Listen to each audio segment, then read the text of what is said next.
Okay, Tribe and Grit here with Ulysses Valor of the UV Life Foundation. And today we're going to start off with Mindful Masculinity Mondays. Yeah. So you know all about mindful masculinity. You did your research and all of that stuff. I do know all about it.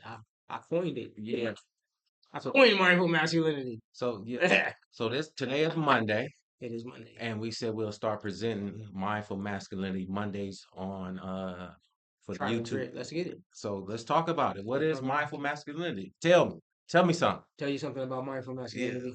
Yep. Mindful masculinity has been birthed to counter the buzzword of toxic masculinity.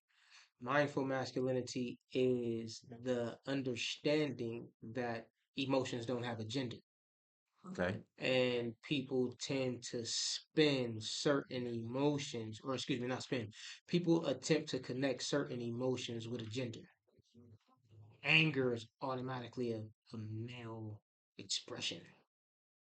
Okay. Masculine expression is anger, Mhm. right? Being sensitive or to nurture is automatically a feminine energy or a feminine trait, but by no means. Compassion is compassion. Okay. So you're saying it's okay to be a man and cry or a boy and cry. It's not about being a man or a boy and crying. All people cry. That's why we have tear ducts. Hey, I know that. That's I that's just the need to that's the explain reason. it. That's the reason for it. There isn't a single person alive who doesn't cry unless they don't have tear ducts. Unless something is neurologically wrong with them or physically wrong with their body, everybody cries. I heard it stated once that crying doesn't mean you're weak. Since birth, crying has always meant you're alive. Because the first thing you want to hear from a child when born is the baby crying. That's the first thing. Yeah. That's the Yeah. only Yeah. thing. They say that Because if there's no crying, if there's no signs of life, there's something to be concerned with. So it's not about, oh, I'm a man and I cry, dude. All people cry.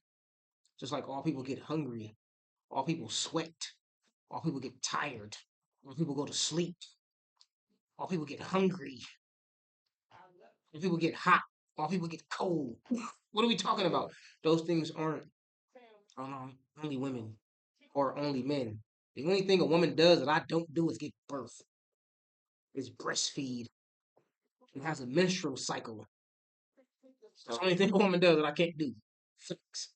so since we're talking about mindful masculinity, what does it mean to be mindful? To be mindful is to be present in the moment Okay. without any form of resistance or negative judgment to what's taking place. It's understanding that where you are supposed to be there because you wouldn't be there unless you wanted to be. Okay. So then what is masculinity? Masculinity from the dictionary's perspective, which makes sense because the dictionary helps us define things, Right. right? I Mas- agree to that. right.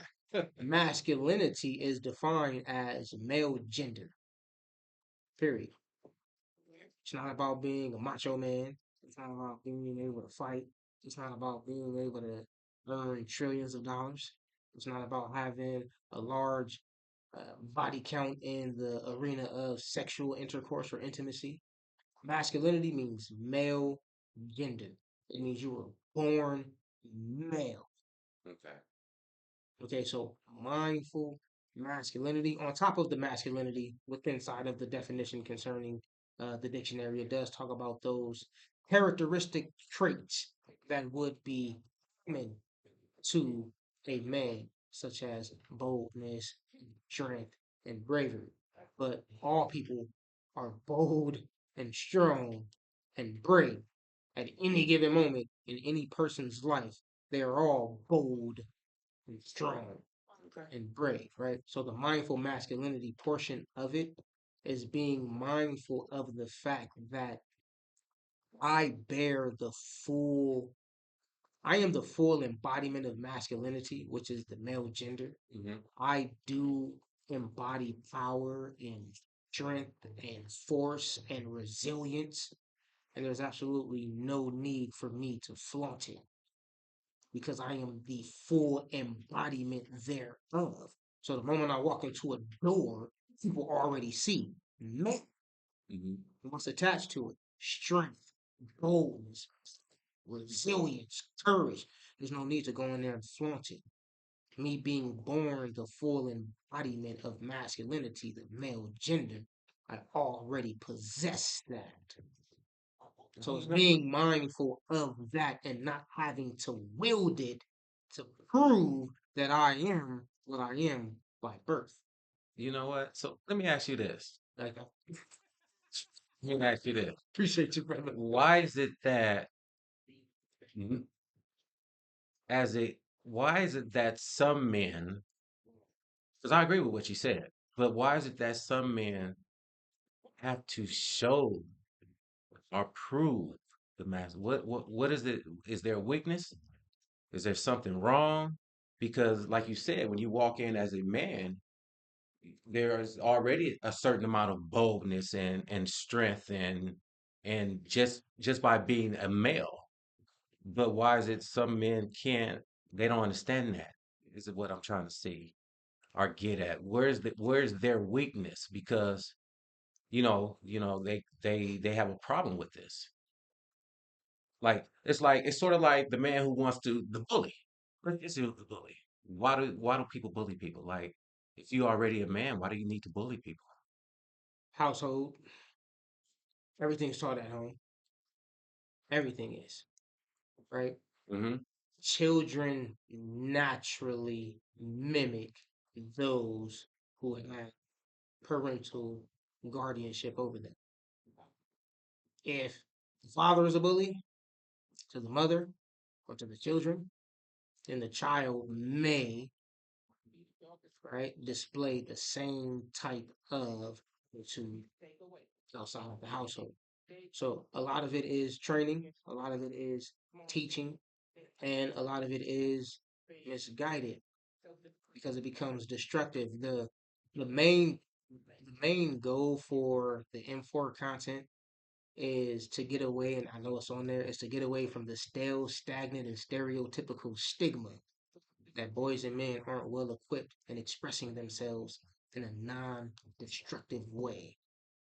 The way that young men have been taught to express themselves has typically been destructive Hmm.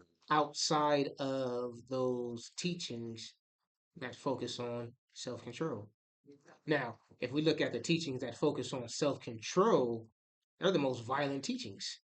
Think about it, martial arts. Well, we're gonna say that one. Think about that. Yeah, but that Armed forces, yeah. right? People that can literally break you down with their bare hands. People who have to have their hands registered as weapons. Okay, people who don't need physical weapons but can break you down with everything that they have. Always taught self control, kindness, courteousness. The most violent people, samurais, and all of that, right? All about honor, discipline, self control, temperance. You don't draw your sword unless you truly have to. Oh my bad. You said you wanted to go 10 minutes, money, but we can stop. That's it. We'll see y'all next Monday and the See, Monday after and that Monday after that. and the Monday after Stop that. at some time. It's raw.